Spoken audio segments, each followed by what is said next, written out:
Hello, friendly people. It's Tim again.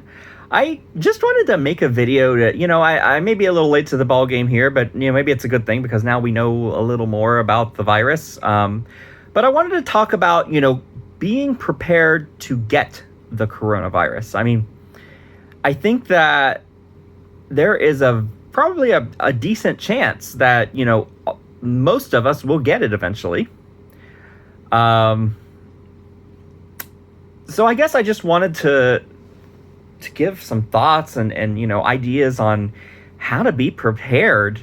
If you're stuck, possibly in bed, certainly if you're in the hospital, but how to be prepared for your family to take care of themselves, for you make sure things are done, day-to-day type stuff that has to be done. So here we go. Number one, keep a good supply of food in your house. Also, keep a good supply of medical items, things like decongestants and now I don't, just to be clear, I don't, the coronavirus, from what I understand at least, gets mostly into your lungs, not so much your upper respiratory tract, but it never hurts to have things like decongestants. And now I don't know what the current thinking is on ibuprofen. For a while it was like, oh, don't take ibuprofen because it could cause basically a cytokine storm and kill you, or there was some French report, and then apparently it was discredited, and then I heard more recently that ibuprofen might actually help this coronavirus symptoms. So I don't know what the deal is with that, but you do your own reading and make your own decisions there. I can't. I'm no doctor. I can't give you medical advice. On a much more serious note, make sure that your affairs are in order. Should particularly if you are older or in those more at-risk groups, make sure that you have things like a will, a means of conveying your property to people. You don't want things to end up in probate court. It's not fun. Trust me. We're dealing with that with my father right now. My father's things. He died several years ago.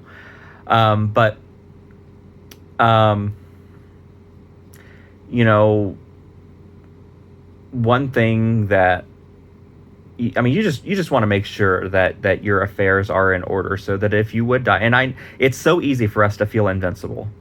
That'll never happen to me, but that the thing is, it does. Sometimes people just die. And that's good advice for life in general, not just for the coronavirus time, but sometimes people just die. Sometimes they have, heart attacks, strokes, and, rare medical things happening that, even when they're young, they just fall over and die. And so you need to have your affairs in order, no matter how old you are.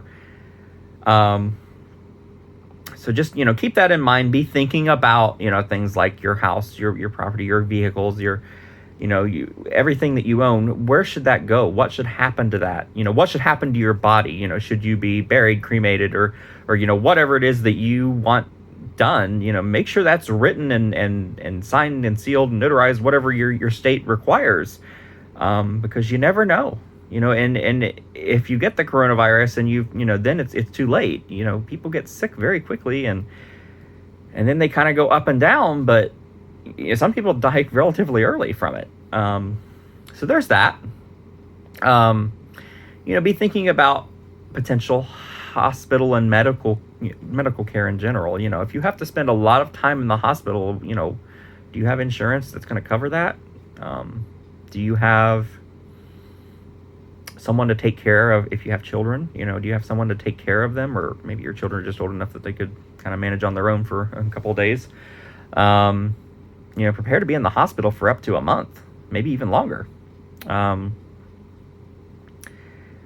What if you and your spouse, or possibly you and some of your spouse and your children, are all hospitalized at the same time?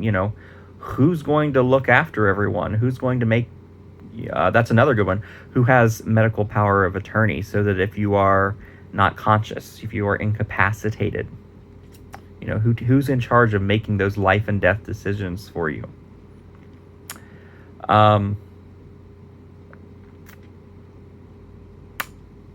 certainly be thinking about what you're doing to prevent yourself from getting it in the first place. And yeah, just lots and lots of little things like that. Just be thinking about it, because you never know what might happen to you. With that, I will let you go. Goodbye. All right, so our fried chicken is finished. I just pulled it out of the deep fryer a few minutes ago. Well, the second batch, I should say. And I'm about ready to give it a try. But before I do, I just wanted to mention, I forgot in the last part of the video, that you need to leave it in the deep fryer at 375 for about 15 minutes. If you want to be really safe, you could use a meat thermometer, and you want to reach an internal temperature of 175. So yeah, I just wanted to mention that. But all right, let's try a piece.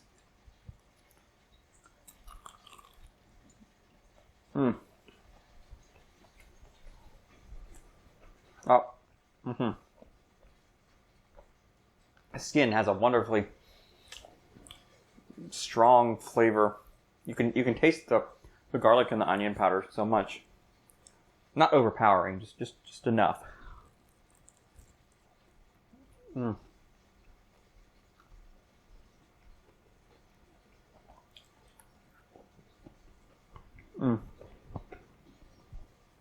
Excellent. All right, that's it for this episode. If you have any questions, comments, or anything at all, just leave it down at the bottom. And until next time, enjoy. Goodbye.